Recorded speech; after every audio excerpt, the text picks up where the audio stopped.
Assalamualaikum warahmatullahi wabarakatuh. Selamat pagi rekan-rekan kita semuanya yang di layar handphone maupun di laptop atau gadgetnya masing-masing. Kali ini kita akan melaksanakan pembukaan raker yang kita model seperti podcast ini agar memberi kesan milenial, karena sekarang hari-hari ini eranya era podcast sudah melalang buana di dunia maya. Hari ini kita akan ditemani salah satu pembina IPNU Cabang Lamongan yang juga alumni ketua, yakni Pak Husen. Selamat pagi Pak Husen. Pagi. Kabar baik Pak Husen? Alhamdulillah Bang Estu, Mas. Jadi perlu ketahui Pak Husen ini juga di samping alumni IPNU, beliau juga sekarang mendosen atau mengajar di salah satu universitas di Lamongan, yakni Unisla. Juga bergerak di bidang sosial, khususnya di Yayasan Ruas, Rumah Aspirasi. Jadi Pak Husen, kita sambil ngobrol nyantai saja. Oke. Tentunya kita membahas terkait pemetaan Kabupaten Lamongan, bahwa teman-teman pengurus cabang ini kebanyakan baru dari PAC kemudian ke cabang. Ini juga tentunya pola organisasi, sikap dan lain sebagainya itu berbeda Pak Husen. Sebelumnya sekilas pandang lah terkait Lamongan ini, menurut pandangan Pak Husen gimana Pak Husen? Baik, terima kasih. Assalamualaikum warahmatullahi wabarakatuh. Waalaikumsalam warahmatullahi wabarakatuh. Yang saya hormati rekan Ari, ya, Ketua PJ IPNU, dan rekan Ita, Ketua PJ PBNU Lamongan, serta kru TV IPNU BPNU Cabang Lamongan yang saya hormati, para senior IPNU BPNU yang nanti menyimak podcast siaran kita hari ini, yang saya hormati semuanya. Yang pertama, saya ucapkan selamat kepada para rekan dan rekanita yang telah membentuk kepengurusan IPNU IPBNU periode atau masa khidmat 2001-2003. Mudah-mudahan selalu diberikan kelancaran, kemudahan, serta keberkahan dalam menjalankan tugas. Amin. Amanat organisasi. Bahwa komposisi kepengurusan IPNU cabang maupun IPB cabang hari ini banyak diwarnai oleh keterwakilan kader-kader dari PAC. Itu sebuah kemajuan yang luar biasa. Saya jadi ingat di masa kami justru saat itu situasinya berbeda jauh dengan kondisi sekarang. Jadi ini sebuah kemajuan. Tradisi pengkaderan berarti sebagai indikasi jalan, lalu semangat mengelola organisasinya dari rekan-rekan kita yang dari daerah juga tinggi. Ingin berkarir dan mengembangkan kreativitasnya di level kabupaten. Meskipun kabupaten mestinya 27, cuman Lamongan 15. Tapi insya Allah nanti pada saatnya akan kembali lagi ke 27 lagi kecamatan yang ada di Kabupaten Lamongan. Sekali lagi tidak ada masalah, dan itu indikasi keberhasilan pengkaderan di IPNU IPBNU cabang, sehingga tidak sampai kekurangan kader dalam menyusun kepengurusan. Mungkin itu. Iya, terima kasih Pak Husen. Gini Pak, ini kan sebagai bahan pembekalan teman-teman ketika nanti menyusun program kerja. Jadi sewajarnya orang ketika ingin berjalan itu harus memahami rute. Nah, salah satu kan nanti mohon untuk dijelaskan atau dipaparkan sepengetahuan Pak Husen terkait khususnya kondisi Kabupaten Lamongan ini dari aspek sosial, pendidikan, dan juga kemasyarakatan itu seperti apa. Mungkin yang pertama terkait aspek sosial Pak. Baik, IPNU IPBNU Lamongan punya resos yang cukup besar, daya dukung yang luar biasa. Yang pertama adalah ranting, hampir dipastikan berdiri ranting, lalu punya lembaga pendidikan dalam naungan ma'arif, hampir tiap desa ada, mulai dari jenjang dasar sampai dengan menengah dan atas, itu adalah aset yang jadi dasar melakukan pemetaan program pada saat Rakercap. Jadi pada saatnya akhirnya komisariat yang ada di sekolah-sekolah ma'arif dan sekolah-sekolah yang memang berhaluan Ahlus Sunnah wal Jamaah itu juga perlu pendekatan-pendekatan, meskipun adalah yayasan tapi ideologi yang diajarkan adalah Ahlus Sunnah wal Jamaah dan mereka semua adalah teman-teman kader NU yang ngajar di sana. Jadi itu peluang yang bisa dijadikan dasar IPNU, IPBNU cabang Lamongan untuk memulai memeta daya dukung sehingga program nanti bisa sesuai dengan harapan anggota maupun kader. Itu menurut jenengan ini Pak, soal NU kan di Lamongan ini kan mayoritas, hampir penduduknya itu mayoritas NU. Kemudian dalam sisi amaliyahnya itu penerapan di Kabupaten Lamongan dengan kabupaten-kabupaten lain, itu kira-kira menurut pandangan jenengan lebih NU mana, masih katakanlah terkait amalia, tradisi maupun sosial dari kabupaten? Baik, Lamongan ini unik, terus terang unik. Secara geografis kita garis jadi 3, selatan, tengah, dan utara, yang memiliki karakter pemahaman dalam beragama khususnya. Tengah ke utara rampung, dipastikan bahwa sudah banyak masyarakatnya yang terdidik, meskipun itu pendidikannya adalah pesantren. Tengah itu ya katakanlah Lamongan sampai Sukodadi, Pucuk, Babat, itu sampai ke utara ke Paciran, Brondong, masyarakatnya sudah akrab dengan ajaran-ajaran itu. Namun jangan lupa bahwa Lamongan Selatan ini masih perlu untuk menjadi titik fokusnya rekan-rekan dan rekanita IPNU untuk mengembangkan, bahwa secara alam kenyataannya Lamongan ini punya peradaban yang cukup tua. Dari peradaban Islam kita punya tinggalan Mbah Sunan Derajat, di kota kita juga punya tinggalan Mbah Mastur Asnawi.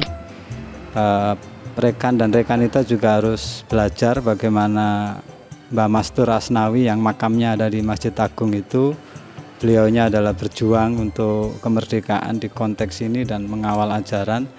Ada banyak tokoh di Lamongan Kota. Nah, yang selatan ini meskipun adalah wilayah perbatasan pembagian kerajaan zaman itu, tapi ada leluhur tua. Situs-situsnya juga ada Majapahit, ada Airlangga pun hari ini sudah mulai dieksplorasi. Artinya Lamongan ini kota yang memiliki peradaban yang cukup tinggi, cukup tua, baik Islam maupun pra-Islam. Jadi ini juga menjadi dasar nanti bagaimana merancang program untuk kader-kader kita, anggota kita di wilayah tengah ke utara, itu harus beda dengan wilayah Lamongan Selatan, karena memang di selatan itu harus ditanamkan jiwa-jiwa yang memang lokalistik di sana, dan itu yang bisa masuk ke sana justru adalah rekan dan rekanita IPNU. Dan terakhir, ini yang perlu saya kabarkan, dan ini konsumsi internal, ketika kami memulai merambah setahun yang lalu ke wilayah selatan dengan pendekatan kita mau membangun destinasi wisata desa dengan mengajak seluruh komponen, terutama kalangan mahasiswa ke sana, itu bukan semata-mata karena adanya situs Airlangga yang di Pataan, tapi ada agenda besar di sana bagi kami, bahwa sekarang pergerakan Islam radikal itu tidak lagi di utara loh, tidak lagi di tengah kota. Sekarang itu sudah masif bergerak di selatan, dan kemarin oleh Kisbangpol dinyatakan di hadapan para pimpinan ketika kami audiensi menjelang KKN di hadapan Pak Bupati, menyampaikan memang selatan ini perlu dalam kewaspadaan untuk aliran radikal. Oleh karena itu rekan dan rekanita pengurus IPENU di ranting, di anak cabang maupun di cabang harus semangat, karena ini juga jihad ideologi kita, dan yakinlah masyarakat di sana itu sangat butuh kehadiran kita semuanya dalam segala urusan, termasuk dalam hal pendidikan dan dakwah organisasi. Mungkin itu. Ya. Apa Pak yang menyebabkan kan gini, kalau di Pantura memang sekolah-sekolahnya itu banyak, pesantrennya yang berafiliasi dengan NU. Kalau di selatan ini kan memang pondok-pondok besar itu kayaknya sedikit lah. Apa memang adanya benih-benih radikal di selatan yang sekarang berpindah dari yang dahulu ke yang di utara kemudian pindah ke selatan? Ini salah satu faktor yang membuat ini apa? Apakah memang di selatan itu NU kurang bergeliat di bidang pendidikan khususnya ma'arif, atau memang organ NU di sana itu kurang ada atau tokoh-tokohnya? Baik, selatan masih longgar, jadi sangat longgar, masyarakatnya juga majemuk, usia-usia produktif itu sudah, aktivitasnya sudah luar biasa jangkauannya, kerja juga di luar kota, informasi juga terbuka, tapi secara pemahaman ideologis Ahlus Sunnah perlu untuk dikuatkan lagi, karena mereka cara berdakwahnya ya seperti yang kita ketahui, melalui pendampingan, melalui ekonomi, melalui pendidikan, rekrutmen, dan itu saya katakan kalau mereka masuk ke selatan longgar itu ya karena memang ajaran pendidikan keagamaannya memang masih kurang seperti yang ada di utara atau yang ada di Pantura, yang memang sejak kecil dia dididik agama murni. Jadi kalau yang di selatan ini kan campuran, dasarnya umum lalu besarnya baru kenal agama, dan itu yang paling empuk bagi mereka untuk brainwash, cuci otak, memahamkan Islam secara letterlek. Akhirnya ya ada pasar di sana, jadi pasar mereka. Tapi insya Allah kalau kita hadir, IPENU hadir dengan pelan dan pasti, saya yakin masyarakat sana akan kembali kepada habitatnya, yakni Islam nasionalis atau Islam Nusantara yang memang sudah menjadi ikonnya NU, bahwa NU adalah mengembangkan Islam Nusantara yang berkearifan lokal atau tetap menjunjung tinggi peradaban yang ada selama ini. Mungkin itu. Iya. Jadi memang kelihatan NU di sana itu belum itu ya Pak, itu belum semaksimal di Pantura. Ya, masanya itu masih, volumenya masih kurang. Kalau di sana sudah mulai sadar itu dari tahun 60-an, 50-an. Nah, selatan itu sadarnya baru tahun 90-an atau 2000-an. Jadi regenerasinya ini baru ketemu anak. Kalau sana sudah ketemu bapak-bapak, cucu dan cicit gitu loh. Jadi dogma-dogmanya kalau di tengah ke utara ini sudah kental banget. Kalau ndak NU kayak Islam kan gitu. Jadi kalau di sana masih perlu karena memang masih tahapan perlu untuk dikuati lagi gitu. Dan kemarin itu pernah saya mendengar salah satu ulama mengatakan bahwasanya Indonesia akan kuat ini kalau memiliki ideologi nasionalis religius. Itu kan nanti juga jadi pedoman teman-teman ketika melaksanakan pengkaderan. Nah, menurut jenengan itu yang dimaksud nasionalis religius nasionalis itu seperti apa? Apakah nasionalnya itu seperti apa yang diajarkan Bung Karno, atau nasionalisme dalam Islam itu memiliki karakteristik yang berbeda, hanya sebatas cinta cinta negara atau gimana? Baik.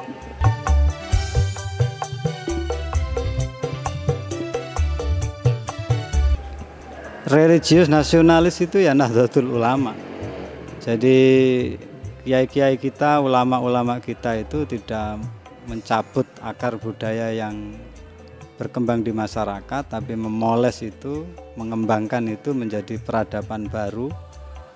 Dan hari ini yang perlu saya sampaikan, kita bersyukurlah ber-NU itu, apalagi untuk anak-anak sekarang ini, zamannya semuanya instan, minum aja instan, makan juga instan. Ulama kita sudah menyiapkan ajaran-ajaran itu secara instan pula. Bagaimana kalau kita kirim doa kepada orang yang kita sayangi, ya tahlilan. Bagaimana kita munajat bersama untuk berharap keselamatan diri dan keluarga serta bangsa, ya istighosa. Itu adalah produk-produk instan yang dibuat oleh ulama kita untuk pakai sajian kepada masyarakat.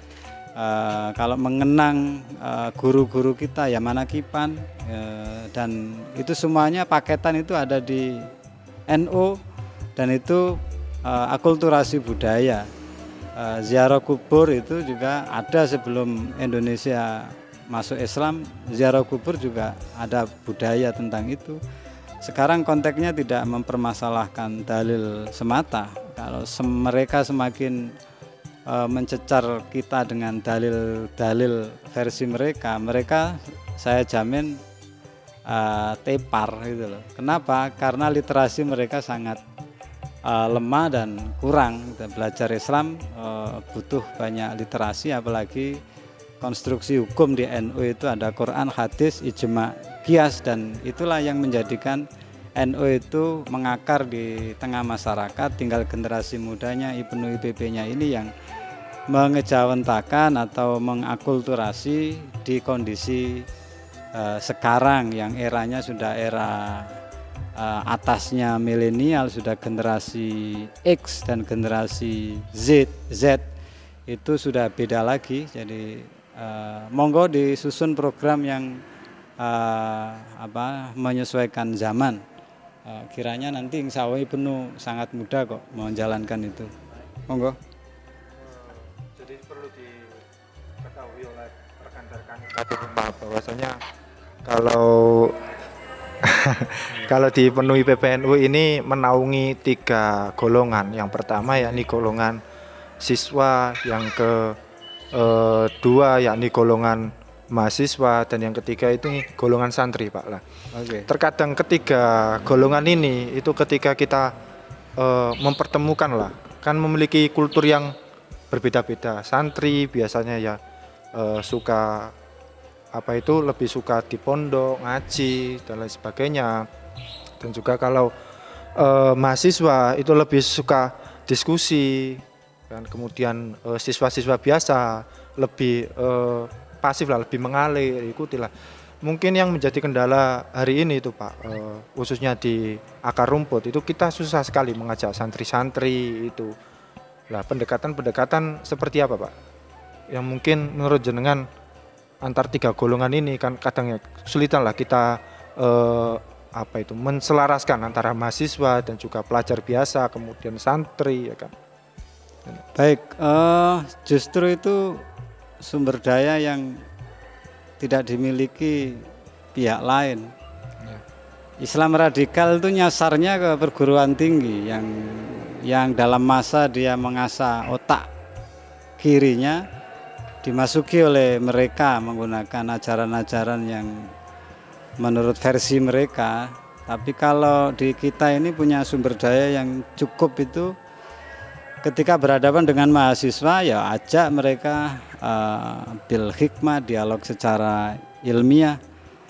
Kita punya banyak literasi, dan dipadukan dengan kalangan santri yang bahasa umumnya adalah kaum tradisional, tapi sebenarnya tidak kalah mutu sebenarnya. Kalau sekarang itu dengan tampilnya Gus Baha misalnya, yang lainnya pada hilang itu di permukaan. Iya. Kenapa? Karena minder itu Pak.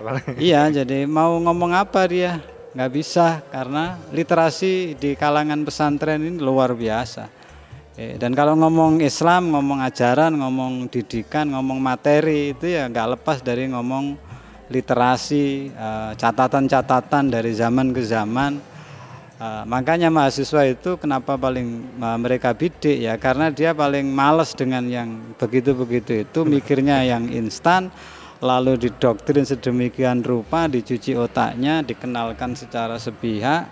Nah, oleh karena itu IPNU ini luar biasa, punya pelajar, punya mahasiswa, punya santri, dan perpaduan ini aset yang sejak dulu zaman kami pun ketika tahun 2000, 2002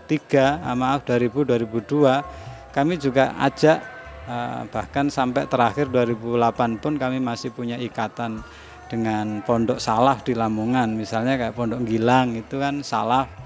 Kami sampai 2008 dulu itu ya kegiatan rutin di sana. Apa kegiatannya? Mungkin saat itu dianggap konyol, tapi saya akhirnya sadar dan teman-teman sana juga sadar di Pondok Gilang itu.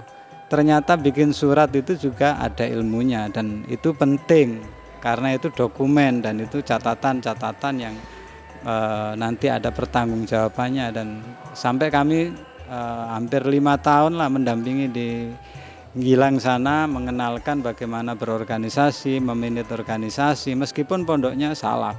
Anak-anaknya juga udah nggak mikir pendidikan formal, tapi teman-teman pulang baru sadar karena diminta tampil oleh masyarakat, jadi pemimpin di tengah-tengah masyarakat.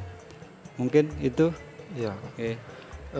Langsung saja Pak, kita bergeser ke pendidikan Pak. Baik. IPNU kan awalnya itu kan didirikan oleh LP Ma'arif, kemudian di era Orde Baru itu kan bergeser. Awalnya garapannya itu ke pelajar, kemudian berganti ke pemuda secara umum dengan berganti Ikatan Putra, ya kan. Kemudian di tahun selanjutnya yakni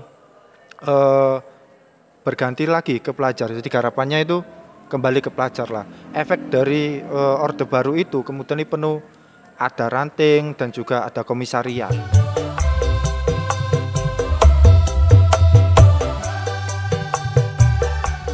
Baik, jadi situasi geopolitik nasional 98 reformasi, 99 multipartai, pesta demokrasi, tahun 2000 undang-undang otonomi daerah, desentralisasi, yang itu akhirnya menuntut keadaan khususnya IPNU harus menyadari dirinya dikala dulu dipaksa oleh keadaan dari pelajar ke putra, dan ketika situasi sudah berubah maka keadaan pula yang menuntut IPNU mengembalikan habitat kelaminnya ke pelajar.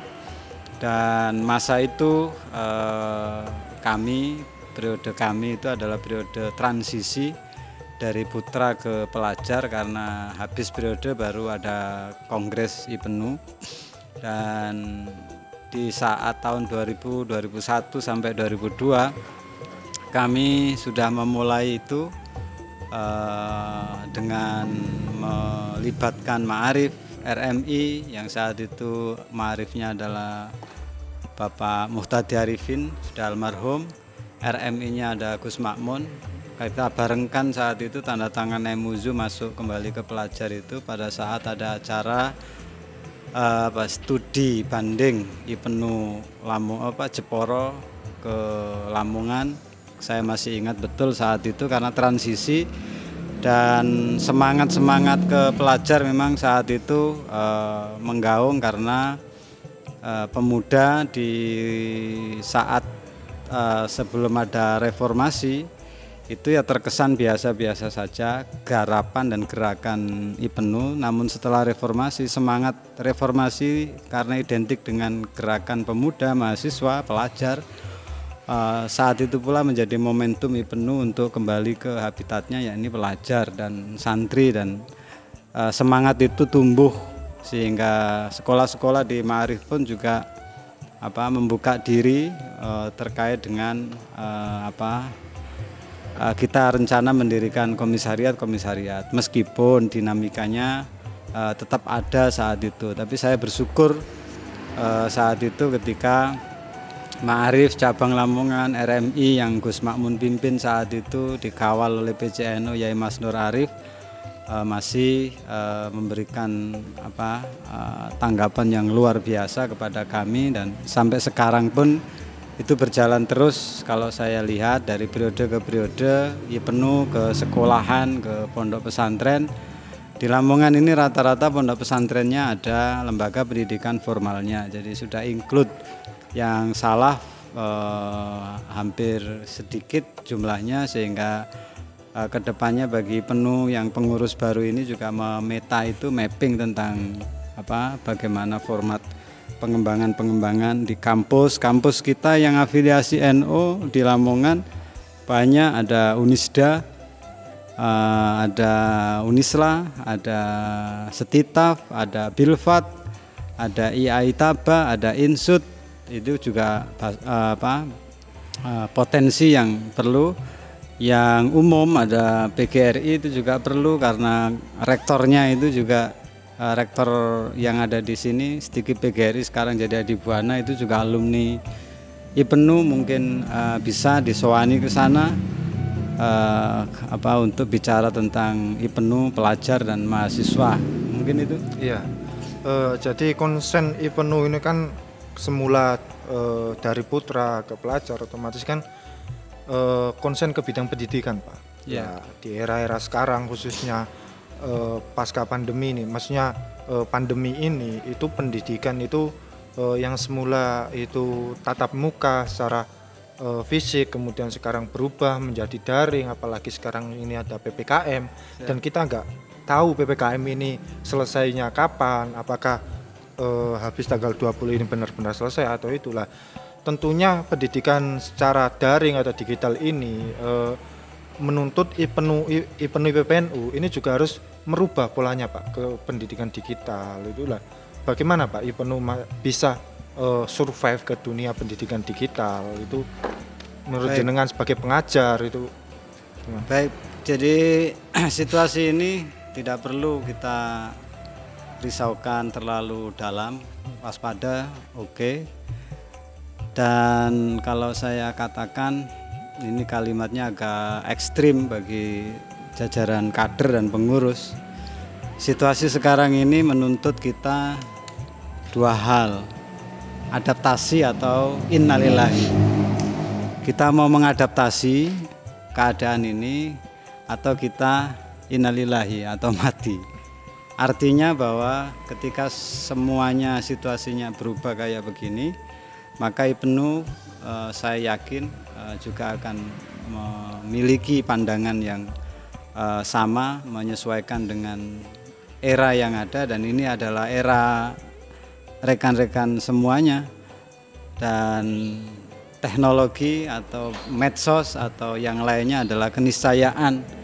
Justru bagi kami usia kami ini yang ketika bergerak di situ ya jadi sebuah kelucuan, tapi kalau rekan dan rekanita yang mulai menggarap ini, dan saya lihat di IG, di FB, di sosial media yang lainnya itu semuanya sudah mulai tampil juga di daerah-daerah lain menampakkan kegiatan aktivitasnya, dan ini anak muda banget, maksud saya begitu, dan ini adalah milenial banget, ini adalah era-era saudara.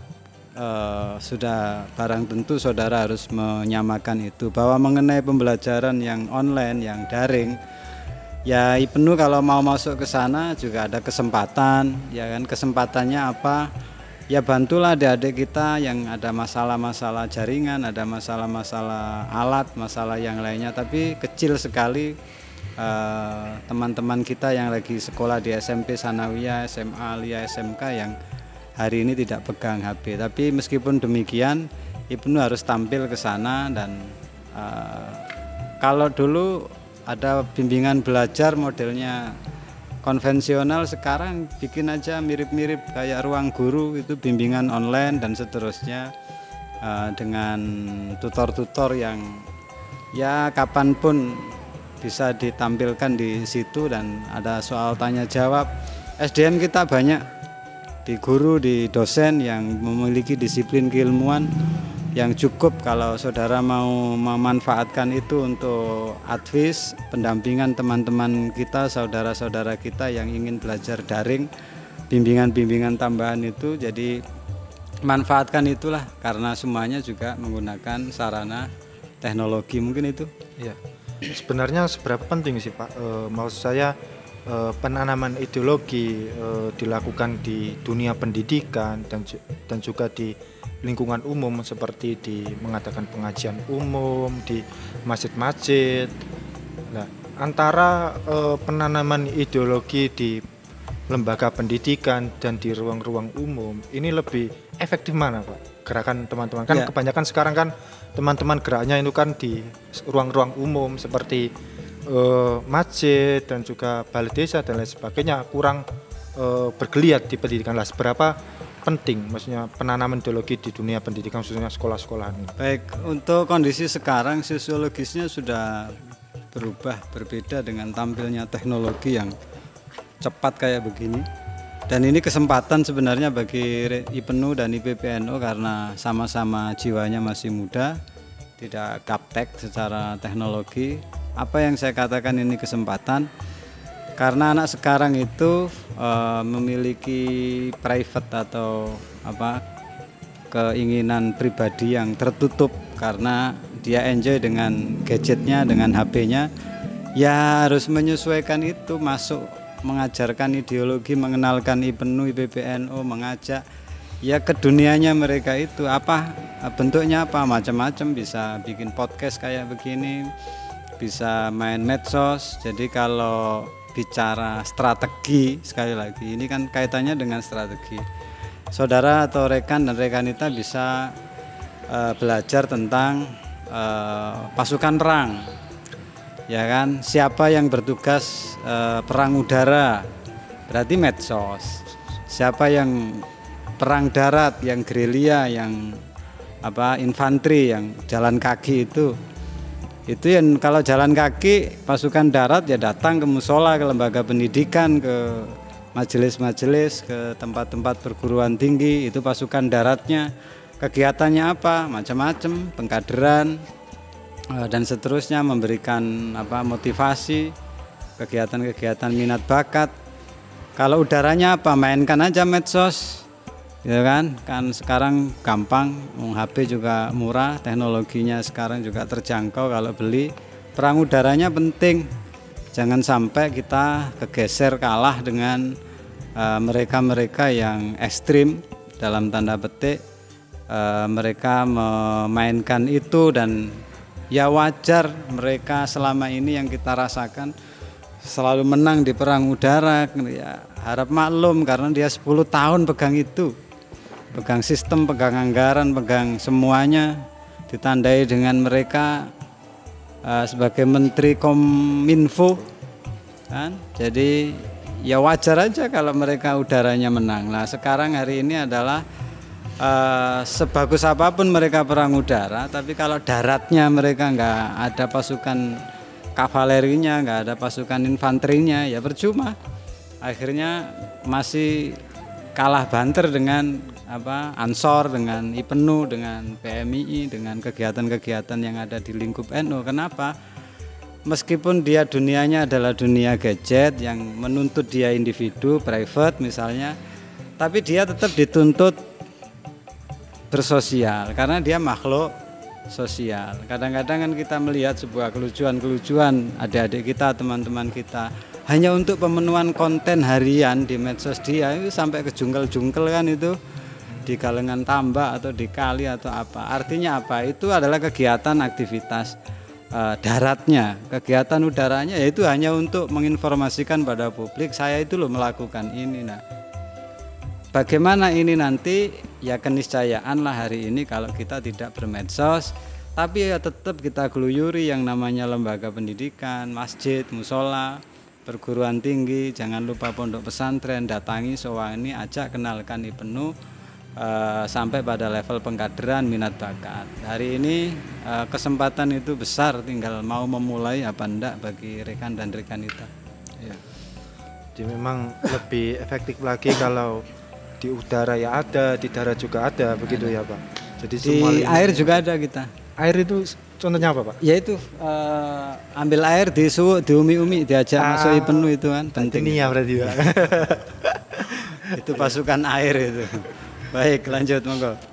Dan juga ini Pak, kita pindah topik, mungkin di pendidikan itu sudah menjadi tanggung jawab kita sebagai kader IPENU IPPNU masuk ke ranah pendidikan. Tapi yang tidak kalah penting sesuai cita-cita pendiri IPENU IPPNU Batul Mansur, bahwasanya IPENU IPPNU ini cita-citanya yakni menciptakan manusia yang berilmu, tapi bukan untuk kalangan elit masyarakat, tetapi manusia berilmu yang dekat dengan masyarakat lah. Berkaitan dengan kontribusi IPENU terhadap masyarakat, Pak. Kan kebanyakan teman-teman ini kontribusinya hanya sebatas kinerja organisasi, enggak apa itu orangnya berkolaborasi dengan unsur pemerintahan yang ada, itu kan belum Pak, belum terjalin lah. Itu seberapa penting Pak ketika kita melaksanakan pengabdian, apakah cukup IPENU berjalan sendiri dengan pengabdian yang seadanya, atau kita berkolaborasi dengan organisasi-organisasi seperti Karang Taruna atau pemerintahan, dan itu wujudnya itu seperti apa saja di masyarakat yang bisa dirasakan? Baik, kalau bicara pemilahan itu kepentingan internal dahulukan. Salah satunya adalah rekrutmen, pengenalan sampai pada level pengkaderan. Titik sasarnya adalah resos yang kita punya, daya dukung itu lembaga pendidikan, masjid, musola, perguruan tinggi, pondok pesantren itu maksimalkan. Kenapa? Karena rekan dan rekanita adalah pintu awal mengenalkan tentang NU setelah bahasa ibu ke NU-annya dari kecil dikenalkan tentang NU itu kan dari ajaran-ajaran kulturalnya. Secara formalnya adalah IPENU lah pintu gerbang memulainya, itu yang harus didahulukan. Bahwa untuk pengembangan yang lainnya juga penting, bermitra dengan berkolaborasi dengan lembaga-lembaga lain, kepemudaan yang lain, ada pemuda Pancasila, ada Karang Taruna, itu juga penting konteksnya, tapi itu hanya hubungan eksternal dan itu hanya mengabarkan bahwa kita ada, keberadaan IPENU ada, dan kita juga masih tetap eksis. Cukup menguati yang di internal tadi itu pada kalangan santri, pelajar, mahasiswa, itu saya yakin IPENU Lamongan nanti akan punya sumber daya yang luar biasa. Amin, amin. Kenapa itu saya katakan? Karena kesadaran berpendidikan masyarakat NU ini sudah cukup luar biasa. Faktanya ketika ada kampus saya sendiri aja lah, yang tempat saya ngajar itu, awal-awal dia bingung menggunakan slogan jargon tentang NU, khawatir nanti tidak dapat mahasiswa.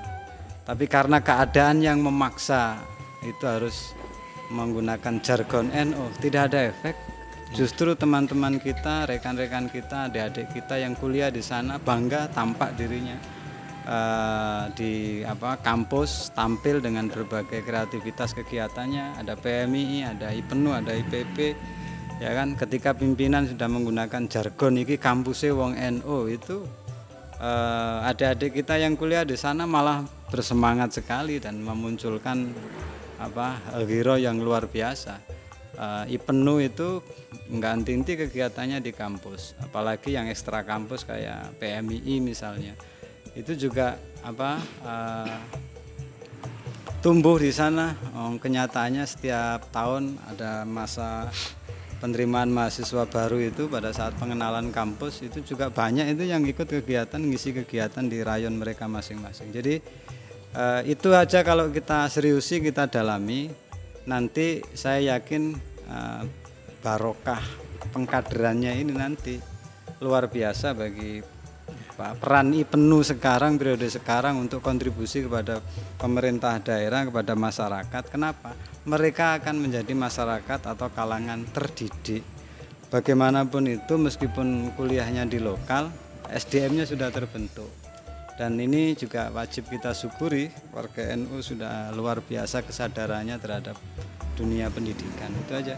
Ya, mungkin ini lagi Pak, terkait dengan kolaborasi antara PMI dan IPENU Pak. Jenengan ke salah satu alumni PMI IPENU lah.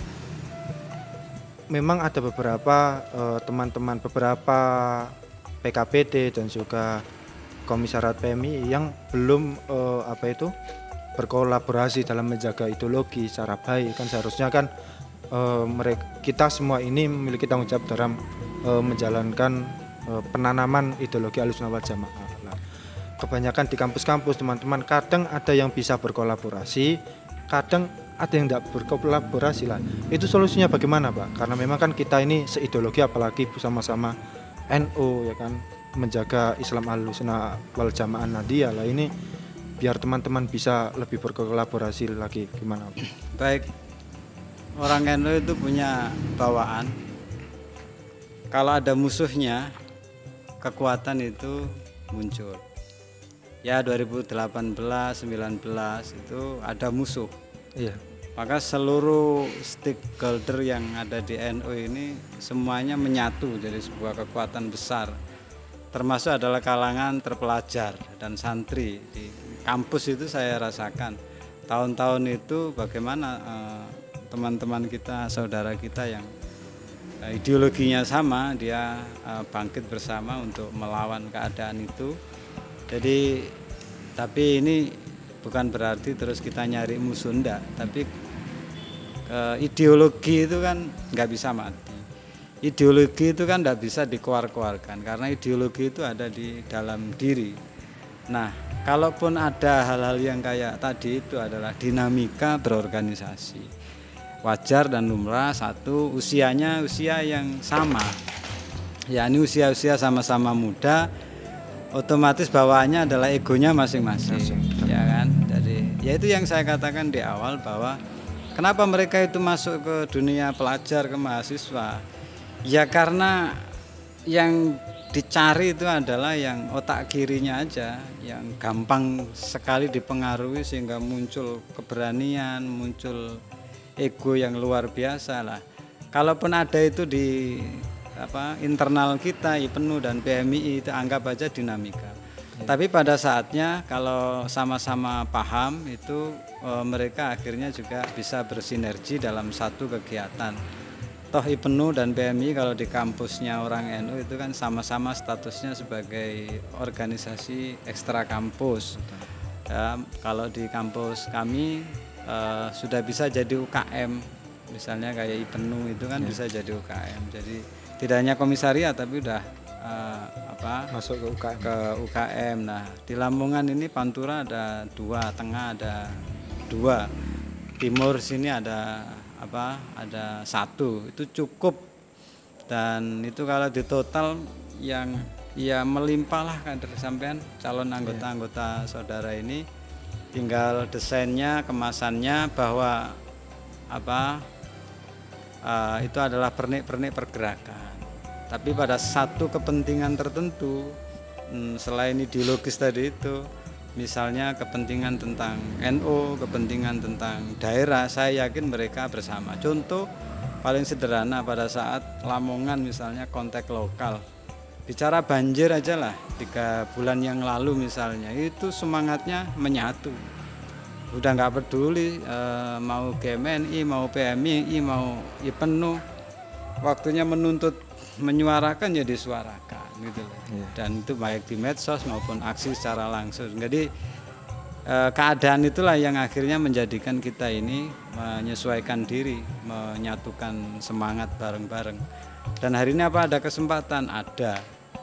Di situasi yang masih darurat kayak begini ini, bagaimana IPENU, IPBNU ini bisa memunculkan ide, gagasan, kegiatan-kegiatan yang langsung ke bawah, ke masyarakat, karena persoalan ini banyak. Betul. Misalnya ada orang yang butuh pertolongan, ambulan sampai kehabisan stok. Ini kan persoalan-persoalan kemasyarakatan, sosial, dan IPENU bagaimana? Ya monggo dipikir. Kalau sekedar ambulan kita bisa jadi relawan, ya monggo dilakukan. Nanti juga ada yang kirim ambulan. meminjami itu untuk kegiatan kemasyarakatan. Jadi keadaan itu juga nggak perlu ditakuti, tapi perlu untuk kita pikirkan bagaimana kita menyikapi keadaan itu. Iya. Jadi antara PMI penuh gesekan-gesekan yang terjadi ini hanya merupakan dinamika organisasi. Ya. Tahu pada saat ketika ideologi khususnya Aswaja ini dirongrong maka akan bersatu dengan sendirinya, begitu ya. Terus ini Pak, terkait pengkaderan kita ketahui bahwasanya kebanyakan yang terkenal di alumni kita khususnya IPENU, PBNU itu lebih mengenal alumninya itu di bidang politik Pak. Ya, mungkin ada beberapa di luar politik, akademisi satu dua, tapi lebih banyak itu mengenal itu senior-senior yang di politik lah.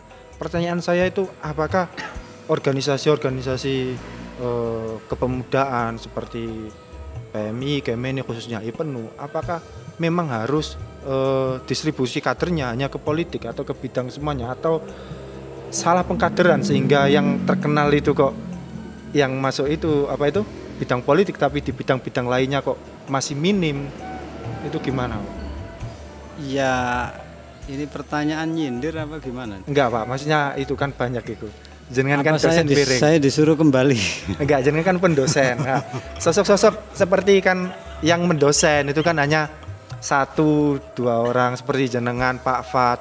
Jadi kalau KTP memang bunyi saya dosen. Lagi.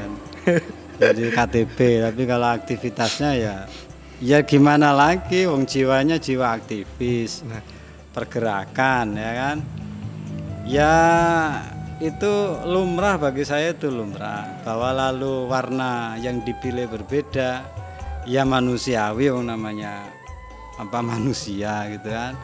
Tapi bahwa bagaimana dengan adik-adik kita, teman-teman kita, rekan dan rekanita yang hari ini yang nampak ya memang politik ya begitu itu ya kan, seakan-akan gitu kan ramai di permukaan ya memang itu bawaannya politik ya rame di permukaan, sehingga yang tampil itu kesannya IPENU itu yang ramenya ya di permukaan. Tapi sebenarnya banyak ya Pak distribusi kader ke bidang-bidang lain tuh. Itu sudah selesai lah, kalau pemahaman itu di NU hari ini sudah selesai.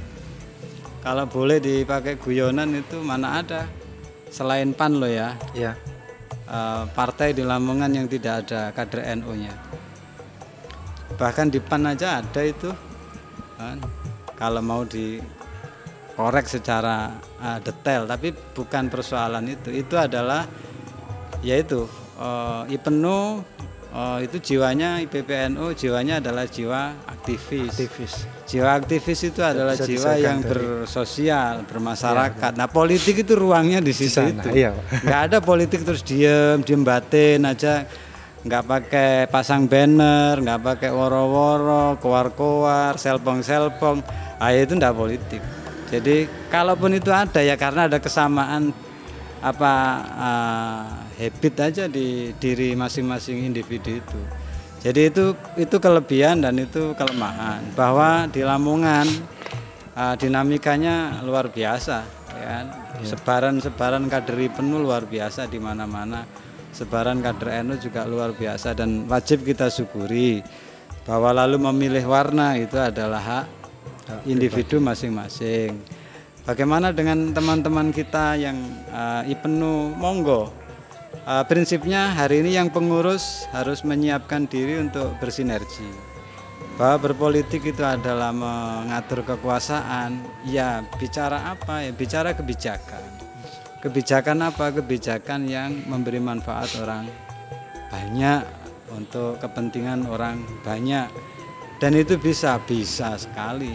Pada satu kepentingan tertentu, misalnya IPENU mengawal sebuah perda misalnya gitu yang dianggap urgent untuk di Kabupaten Lamongan, saya yakin teman kita yang ada di parlemen, bahkan di eksekutif pun tidak akan mengganggu. Ya, semuanya akan sepakat satu kata dengan teman-teman ibu lah, dan itu peluang yang harus cari oleh IPENU. Kira-kira untuk pengawalan kebijakan ke depan ini Lamongan ini kayak apa, titipkan itu aspirasinya kepada saudara kita yang ada di di parlemen, di politik itu, dan itu anugerah yang mestinya harus disyukuri. Ya. Dan menarik ini Pak, khususnya terkait advokasi ya Pak, dari kebijakan-kebijakan. Otomatis mungkin di kepengurusan ini Pak, kita itu ingin mengambil hak pelajar khususnya beasiswa Pak, baik itu KIP, beasiswa Pemkab lah. Kita itu menyadari bahwasanya pengawalan beasiswa kita itu belum optimal dan juga maksimal lah. Itu mungkin beberapa yang pertama kita akses ke stakeholder itu kurang, dan juga cara untuk mengawal dan lain sebagainya, dan kesadaran teman-teman akan pendidikan ketika mau kuliah itu yang jelas yang dicari-cari itu beasiswa Pak. Nah, terus Budi Pak, tips trik dalam pengawalan beasiswa dan mendapatkan beasiswa ini, teman-teman ini bisa gerak ke mana saja Pak? Baik, kalau masuk melanjutkan ke perguruan tinggi, jejaring kita ini sudah ada di mana-mana. Kalau beasiswa mesti menggunakan syarat. Iya. Data itu dipegang oleh kakak-kakak sampean yang ada di PKH misalnya atau TKSK misalnya. Artinya anak NU yang kurang mampu, yang belum punya rezeki lebih dan kepingin kuliah, sebenarnya adalah kesempatan bagi IPNU mulai dari sekarang untuk mencari lewat sekolahan yang ada, datanya dikonfirmasi ke kakak-kakak sampean sendiri yang ada di pendampingan itu, baru nanti diberikan pilihan sampean maunya kemana. Nah, mengenai teknis dan lainnya itu nanti kembalinya adalah kepada anak, kepada sekolah dan perguruan tinggi. Bahwa mengenai sebaran kuota yang diberikan, karena ini beasiswa yang ada ketentuan dan syarat, saya yakin itu rezeki dibagi. Iya. Ya, rezeki dibagi. Dan yang saya katakan, saudara kita yang ada di parlemen itu mesti tidak akan menutup mata selama yang kita bawa itu data yang benar. Dan kampus pun membuka diri tentang itu dan tidak ada pembedaan apapun. Kalau memang IPNU yang membawa ke kampus tertentu untuk daftar untuk dapat ini, ya secara kawalan juga akan dilakukan oleh kampus itu. Jadi monggo dimulai di peta, itulah fungsinya kita punya komisariat, sehingga misalnya kalau tahun ini sudah terlambat, tahun depan yang naik kelas 3 ada berapa, yang mau kuliah ada berapa, ya ditanya dari awal, mau kuliah apa mau kerja atau yang lainnya, kan begitu. Maka ketika yang mau kuliah ditanya sekalian mau mandiri atau yang lainnya, kan dilihat kondisi keluarganya. Kalaupun misalnya itu menginginkan beasiswa, prestasi atau yang lainnya, ya dikawal dari awal. Jangan dadaan kayak hari-hari ini ya kalah hunter, kalah start. Makanya sekali lagi pendataan, keanggotaan IPNU di sekolah-sekolah itu menjadi penting, dan program-program untuk pendidikan itu luar biasa. Jangankan hanya lulus SMA, perguruan tinggi, S3 pun itu loh melimpah, S2 pun juga melimpah. Tinggal teman-teman, rekan dan rekan kita ini mau mengambil peran di mananya. Mungkin itu. Terakhir Pak, mungkin ini waktunya sudah itu, nasihat jenengan buat teman-teman IPNU, IPPNU yang 2 tahun lagi ini mau mengadakan, maksudnya mau raker untuk jangka 2 tahun ke depan. Ini bidang-bidang mana yang urgent yang perlu digarap oleh IPNU, IPPNU, itu yang mana-mana saja? Baik, yang pertama ada kalimat adaptasi atau mati, itu tolong digarisbawahi, bahwa kita tidak bisa memungkiri keadaan, tapi keadaan itu yang harus kita ikuti dan kita selaraskan dengan keinginan-keinginan kita.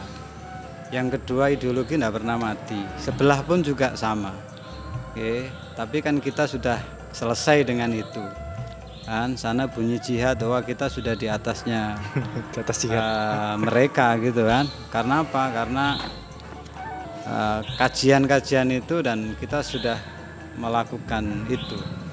Yang ketiga adalah teknologi ini menjadi ruang yang harus dipenuhi oleh dipenuhi PBNU, cabang juga harus mulai memainkan itu, menjalankan program itu untuk kepentingan meramaikan dunia maya dan untuk penguatan kapasitas kader-kader kita yang seperti tadi kita bahas, ada pembelajaran online, termasuk persiapan masuk perguruan tinggi misalnya. Kalau berdampingi aja semuanya online, dan sekarang itu fasilitas itu memadai lah, ada di mana-mana.